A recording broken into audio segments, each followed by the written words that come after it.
आप सभी स्टूडेंट का बहुत बहुत स्वागत है।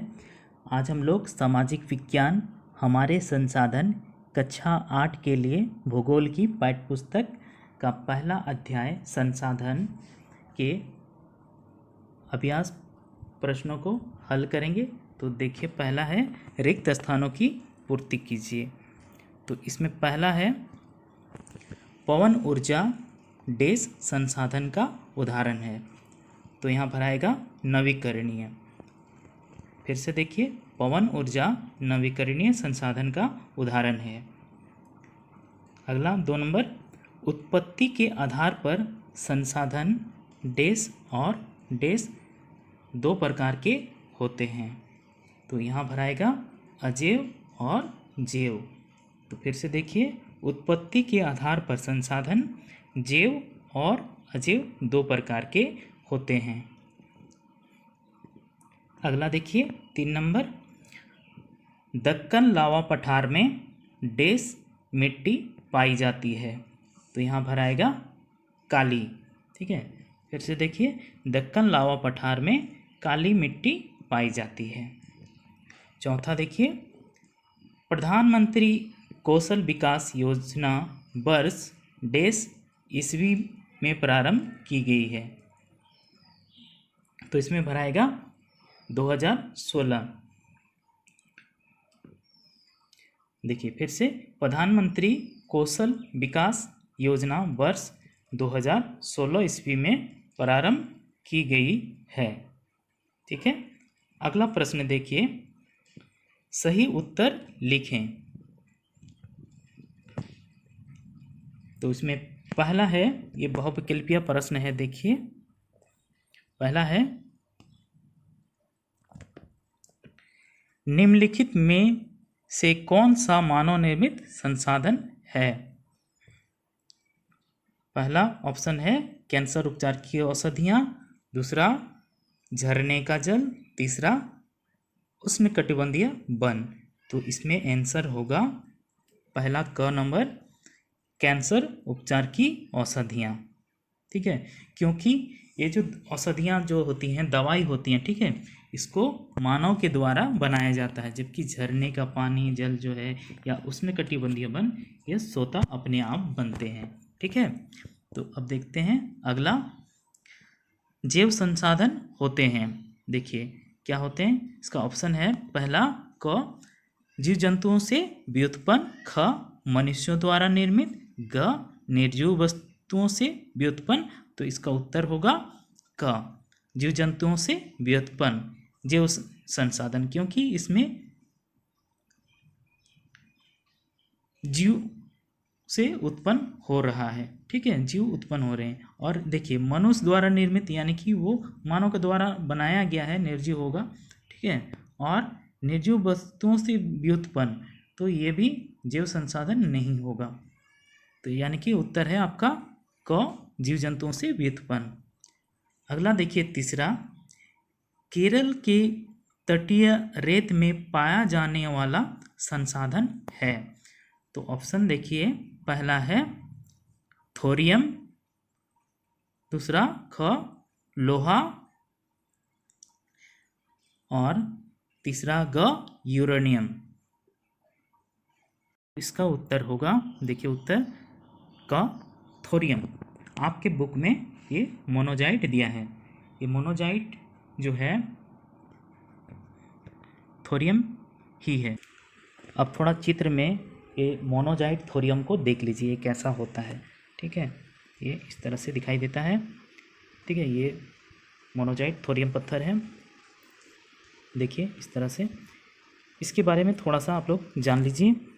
यह एक लाल खाकी रंग की फास्फेट खनिज है, जिसमें दुर्लभ मृदा तत्व पाए जाते हैं। यह अक्सर छोटे क्रिस्टलों में पाया जाता है, जो किसी रेत यानी कि बालू, मिट्टी या अन्य पत्थरों के बीच बिखरे हुए होते हैं। ठीक है, अब देखिए अगला प्रश्न 4 नंबर, सतत पोषणीय विकास की अवधारणा किस सम्मेलन में पहली बार आया? तो इसका पहला ऑप्शन का नंबर देखिए, स्टॉकहोम, ख है क्योटो, रियो, तो इसका उत्तर है रियो। देखिए ये रियो क्या चीज़ है, इसको भी थोड़ा जान लीजिए। ब्राज़ील के रियो डी जेनेरो राज्य की राजधानी एवं देश का दूसरा सबसे बड़ा नगर शहर है ना। यह शहर दक्षिण अमेरिका का तीसरा सबसे अधिक जनसंख्या वाला शहर है। रियो डी जेनेरो शहर करीब 2 शताब्दियों तक ब्राज़ील की राजधानी बना रहा। ठीक है,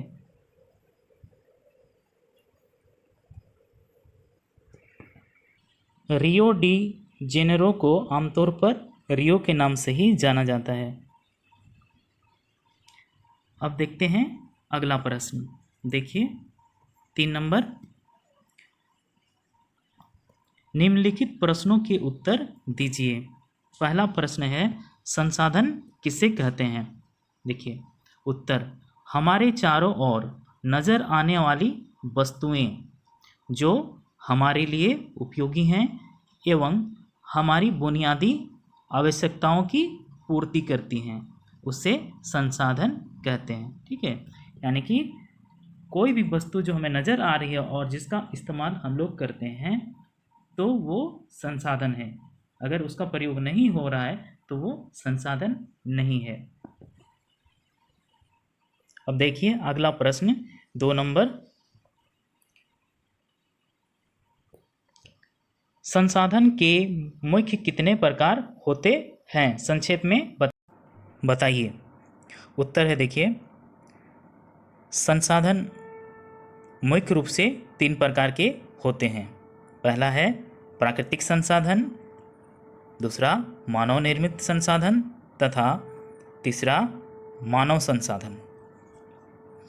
देखिए आप इतना भी लिख सकते हैं, और अगर यदि इसे थोड़ा ज़्यादा लिखना चाहते हैं तो आप लोग देखिए आगे थोड़ा सा और लिख लीजिए।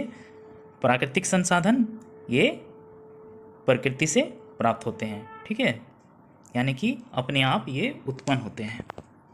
और अगला है मानव निर्मित संसाधन, ये मानव द्वारा तैयार की गई वस्तुएं होती हैं। ठीक है, मतलब हम लोग जो मानव हैं, हम लोग सभी वस्तु को तैयार करते हैं तो वो मानव निर्मित कहलाता है।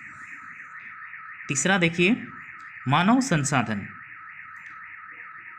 मानव स्वयं एक संसाधन है। मानव को संसाधन उसकी संख्या, शारीरिक एवं मानसिक शक्ति बनाती है। ठीक है, देखिए मानव ही होते हैं जो मानव निर्मित संसाधन को बनाते हैं, तो मानव खुद एक संसाधन है। चलिए देखते हैं अगला प्रश्न 3 नंबर, संसाधन संरक्षण महत्वपूर्ण क्यों है? उत्तर देखिए, हमारे जीवन में बढ़ती हुई आवश्यकता के कारण संसाधनों का बहुत ज़्यादा उपयोग होने लगा है, जिस कारण कोयला तथा पेट्रोलियम समाप्त हो सकते हैं। अतः संसाधन संरक्षण महत्वपूर्ण हैं। संरक्षण यानी कि बचा के रखना, बचाव करना। ठीक है, तो आगे देखते हैं अगला प्रश्न 4 नंबर, सतत पोषणीय विकास क्या है? इसके सिद्धांत को लिखिए। उत्तर देखिए, संसाधनों को भविष्य के लिए संरक्षण में संतुलन बनाए रखना सतत पोषणीय विकास कहलाता है। इसके सिद्धांत निम्नलिखित हैं। देखिए क्या क्या है सिद्धांत में, देखिए मानव जीवन की गुणवत्ता को बढ़ाना, दूसरा पृथ्वी की जैव विविधता का संरक्षण करना, तीसरा प्राकृतिक संसाधनों का सदुपयोग, चौथा सांस्कृतिक विविधता का संरक्षण। सांस्कृतिक कहने का मतलब हम लोग जो रीति रिवाज है ये सभी धर्म और जाति में अलग अलग होता है, तो उसको हम लोग बचा के रखना ही उसका संरक्षण होगा। ठीक है, आगे देखिए, संसाधनों का पुनः उपयोग, मतलब जिसका हम लोग उपयोग कर रहे हैं उसको फिर से हम लोग दोबारा उपयोग कर पाएँ। ठीक है, जैसे पानी का हम लोग बार बार इस्तेमाल कर सकते हैं, हवा का हो सकता है। ठीक है, लोहा को भी अगर एक बार वो बर्बाद हो गया तो उसको हम लोग दोबारा से उसको गला के फिर से उपयोग कर सकते हैं, उस तरह का पुनः उपयोग। ठीक है, आगे देखिए, समुदायों को अपने पर्यावरण की देखभाल करने योग्य बनाना। तो ये है सतत पोषणीय विकास के सिद्धांत। ठीक है, देखिए सतत पोषणीय विकास के सिद्धांत को आप लोग इस तरह से भी लिख सकते हैं, संसाधनों को कम से कम नुकसान पहुंचाकर विकास के लिए कार्य करना सतत पोषणीय विकास कहलाता है। ठीक है, उसके बाद आप लोग सिद्धांत को लिख सकते हैं। ठीक है, आगे देखते हैं लघु उत्तरीय प्रश्न। देखिए इसमें पहला प्रश्न, मानव एक संसाधन है कैसे? देखिए उत्तर देखिए, मानव एक संसाधन है क्योंकि मानव स्वयं अपनी शारीरिक एवं मानसिक शक्ति एवं तकनीक, स्वास्थ्य एवं कौशल की सहायता से नई वस्तुओं का निर्माण करता है। देखिए इसलिए मानव एक संसाधन है ना। अगर देखिए मानव के शरीर में ताकत है, उसका हाथ पांव सही है तो कुछ तो काम करेगा ही। ठीक है, अगर यदि उसका दिमाग भी ठीक है तो अपना दिमाग का इस्तेमाल करके वो कुछ अच्छा काम करेगा। ठीक है, एवं तकनीक, हम लोग को जो टेक्नोलॉजी है उससे भी वो बहुत सारे काम कर सकता है, अच्छा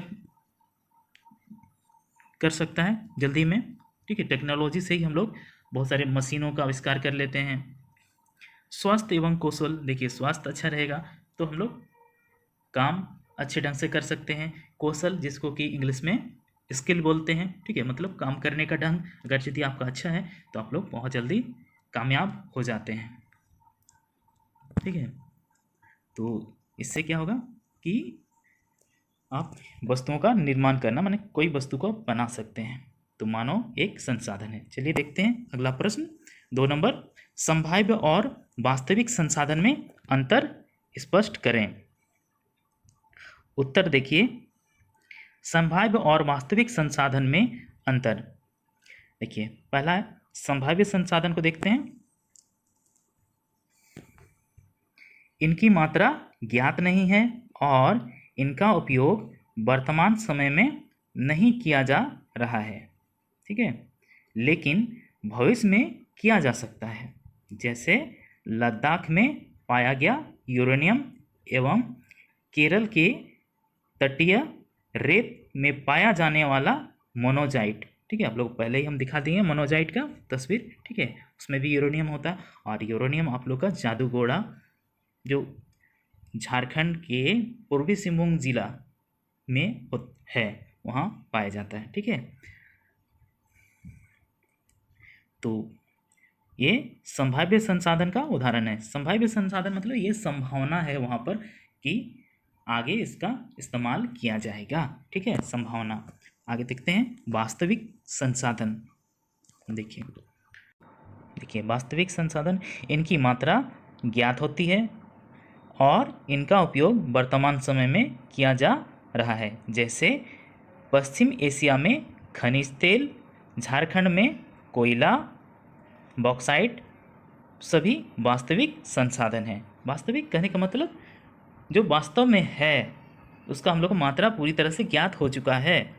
ठीक है, तो इसके उदाहरण देखिए, पश्चिम एशिया में खनिज तेल, झारखंड में कोयला, जैसे कि धनबाद जिले के झरिया में जो कोयला पाया जाता है। ठीक है, पूरे झारखंड में जितना कोयला होता है उसका 90 से 95% झरिया से निकलता है और वो उत्तम कोटि का कोयला है। ठीक है, बॉक्साइट सभी वास्तविक संसाधन है। ठीक है, अगला प्रश्न देखिए 3 नंबर, स्थानिक संसाधन क्या है? झारखंड के संदर्भ में स्पष्ट करें। स्थानिक कहने का मतलब किसी स्थान विशेष का, कोई जगह का, जैसे कोई एक खास गांव होगा या कोई कोई खास जिला होगा या कोई खास राज्य, ठीक है। तो उसी तरह से ये झारखंड के संदर्भ में आपको लिखना है कि झारखंड में कौन सा स्थानिक संसाधन है, ठीक है। तो उत्तर देखिए, वैसे संसाधन जो निश्चित स्थानों पर ही पाए जाते हैं स्थानिक संसाधन कहलाते हैं। झारखंड में धनबाद के झरिया में कोयला तथा पूर्वी सिंहभूम के जादूगोड़ा में यूरेनियम का प्राप्त होना स्थानिक संसाधन है, ठीक है। आगे देखिए अगला प्रश्न 4 नंबर, नवीकरणीय और अनवीकरणीय संसाधन का विश्लेषण उदाहरण सहित करें। देखिए, तो उत्तर देखिए, नवीकरणीय संसाधन वैसे संसाधन जिसका उपयोग करने के बाद शीघ्रता से दोबारा उपयोग किया जाता है नवीकरणीय संसाधन कहलाते हैं। जैसे कि सौर ऊर्जा एवं पवन ऊर्जा, ठीक है। ये नवीकरणीय संसाधन, इसको हम लोग दोबारा से प्राप्त कर लेते हैं आसानी से, ठीक है। अब देखिए अनवीकरणीय संसाधन, वैसे संसाधन जिनके भंडार सीमित हैं, एक बार समाप्त होने के बाद नवीकरण होने में लाखों वर्ष लेते हैं। जैसे पेट्रोल, कोयला एवं प्राकृतिक गैस, अगर ये सब खत्म हो गए तो इसको बनने के लिए लाखों वर्ष लग जाएंगे, ठीक है। यानी कि धरती का फिर से प्रलय होगा, ठीक है। तब जाके जब हम लोग सब जितना पेड़ पौधे जीव जंतु जमीन में दफन हो जाएंगे, तब फिर से हम लोग प्राकृतिक संसाधन बन सकते हैं। तो ये लगभग देखा जाए तो दोबारा से प्राप्त हम लोग को नहीं होगा, क्योंकि हम लोग का आयु जो है लाखों वर्ष नहीं होता है, मुश्किल से 100 साल होता है। आगे देखिए अगला प्रश्न 5 नंबर, जैव और अजैव संसाधन क्या हैं। उत्तर देखिए, जैव संसाधन ये सजीव होते हैं, मतलब जीवित है ना, इनकी आयु निर्धारित होती है, जैसे पौधे, जंतु और मानव। अजैव संसाधन में देखिए ये निर्जीव होते हैं, इनमें जान नहीं होती है ना, जैसे मृदा, चट्टान, हवा, जल आदि हैं, ठीक है। ये सब अजैव संसाधन हो गए। अब देखिए अगला प्रश्न, अंतर बताएं। इसमें पहला प्रश्न है,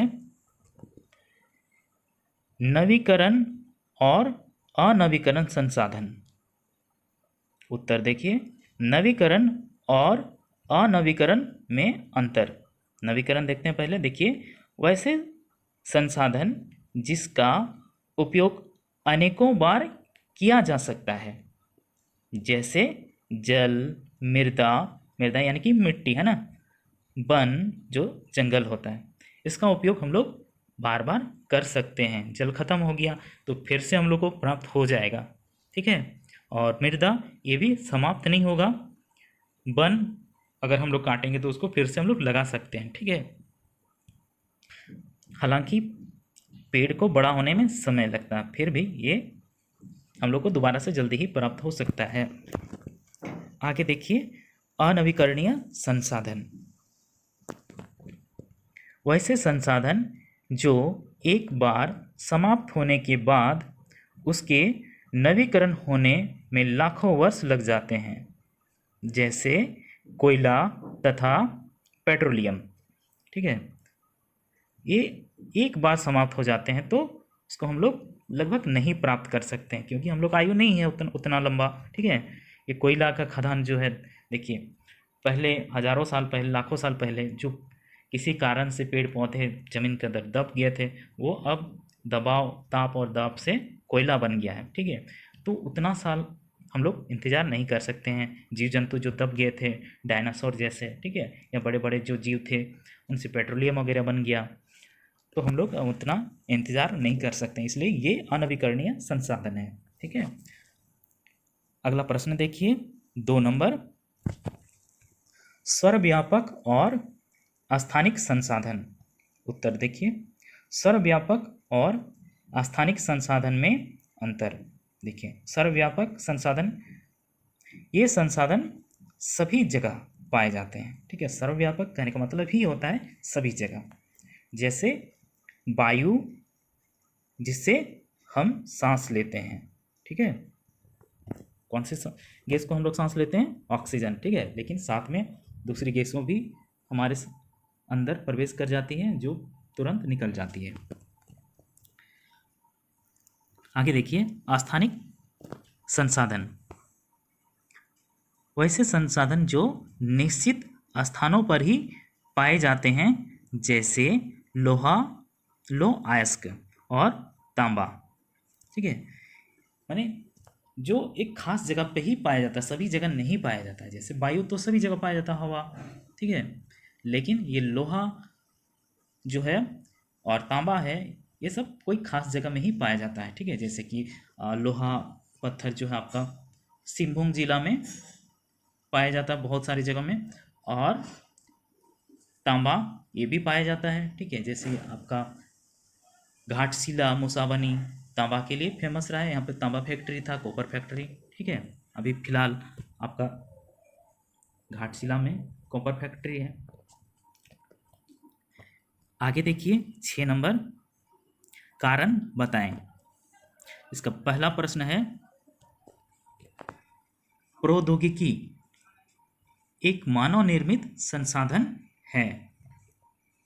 तो उत्तर देखिए, प्रौद्योगिकी, प्रौद्योगिकी क्या चीज़ है? देखिए, ये टेक्नोलॉजी है। ठीक है, प्रौद्योगिकी एक मानव निर्मित संसाधन है क्योंकि मनुष्य के विचार, ज्ञान, आविष्कार और खोज प्रौद्योगिकी को जन्म देते हैं। ठीक है, टेक्नोलॉजी है ना।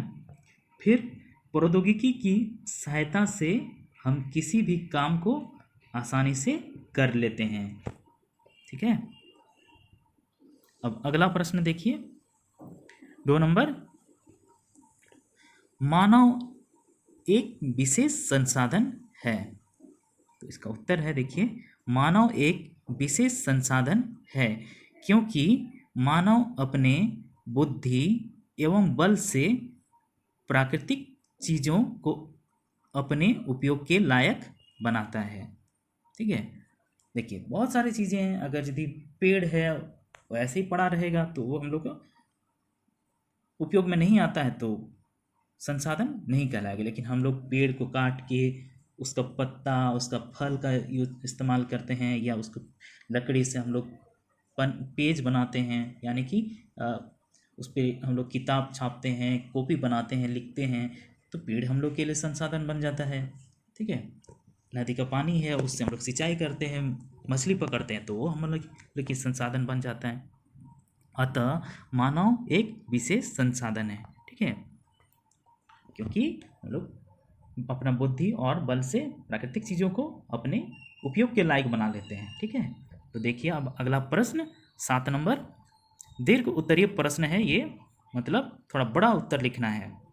तो देखिए, पहला, झारखंड में पाए जाने वाले नवीकरणीय एवं अनवीकरणीय संसाधन पर संक्षिप्त निबंध तैयार करें।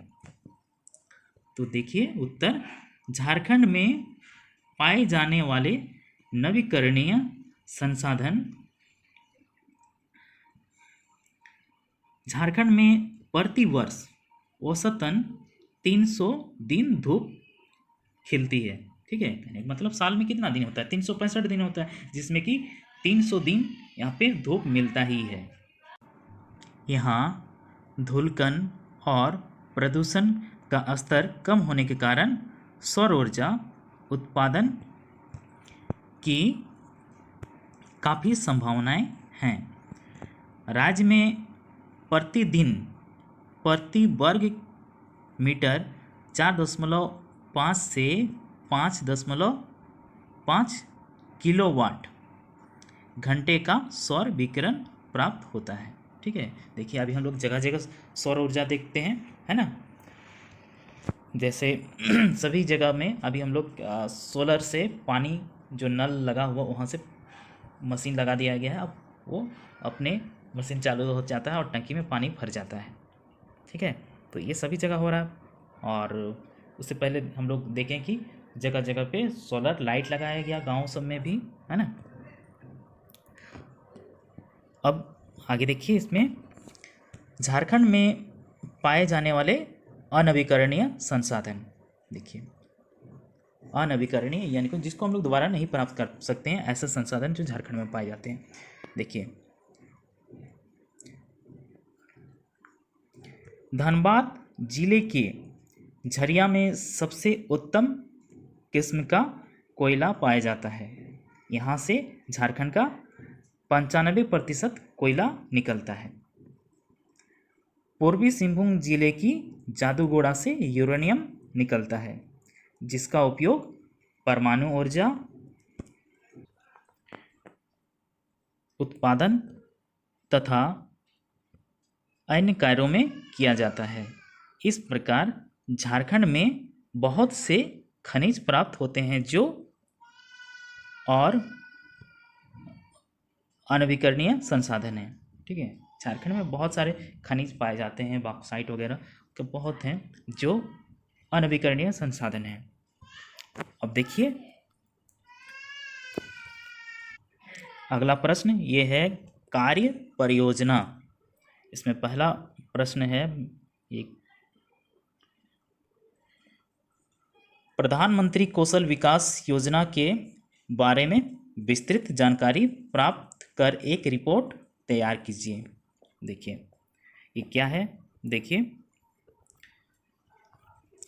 प्रधानमंत्री कौशल विकास योजना भारत सरकार की एक योजना है जिसे जुलाई 2016 में शुरू किया गया था। ठीक है, कहीं कहीं आपको 2015 भी दिख सकता है।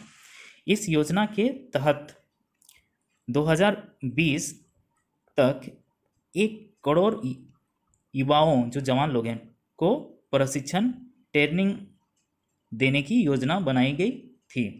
इस योजना का उद्देश्य ऐसे लोगों को रोजगार मुहैया कराना है जो कम पढ़े लिखे हैं या बीच में स्कूल छोड़ देते हैं।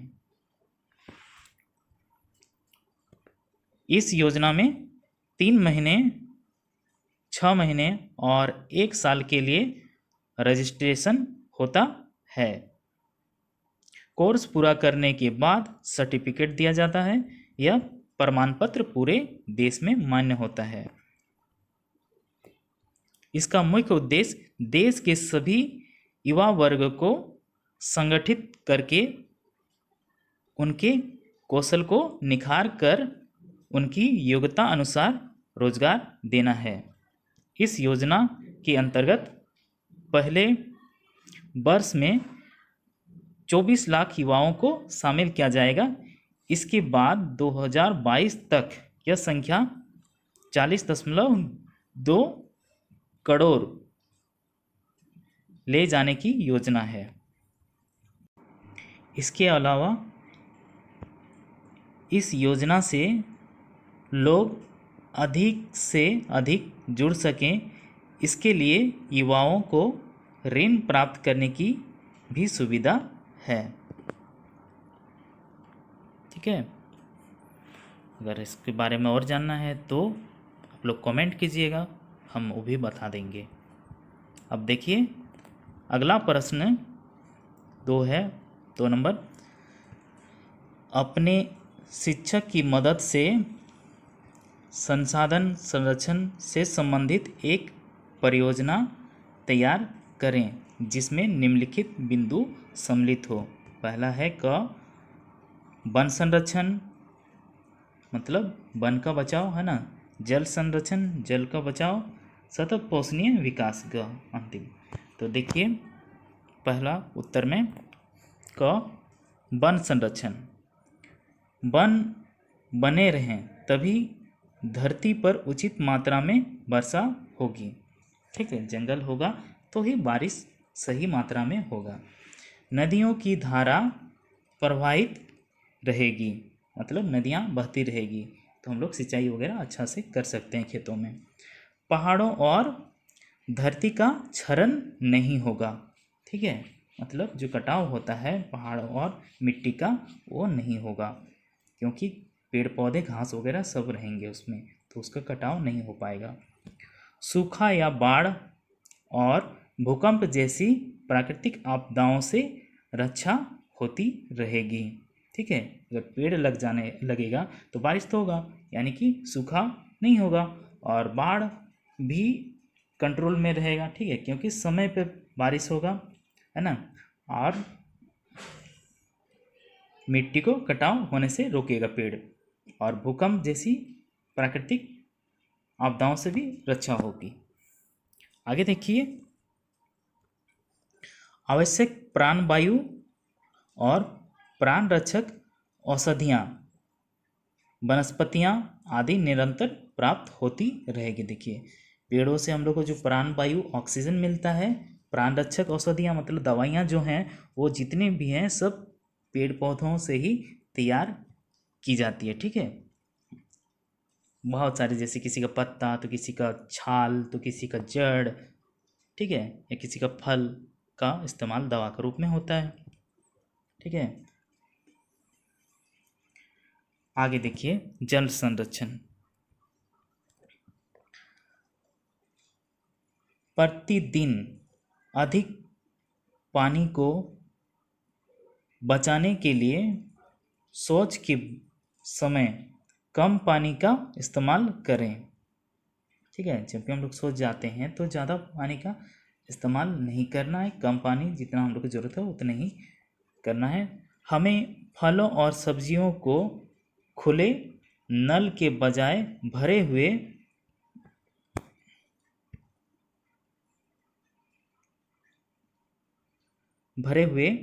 पानी के बर्तन में धोना चाहिए। ठीक है, देखिए, खुला हुआ नल में बहुत ज़्यादा पानी गिर जाएगा, जितना आवश्यक है उससे कहीं ज़्यादा पानी बह जाएगा, लेकिन बर्तन में एक निश्चित पानी रहेगा, उसमें हम लोग उसको धो के उठा सकते हैं। ठीक है, बरसात के पानी को जमा करना, शौच, उद्यानों को पानी देने आदि के लिए एक अच्छा उपाय है, जिसमें स्वच्छ जल को पीने और भोजन पकाने के उद्देश्य के लिए बचाया जा सकता है।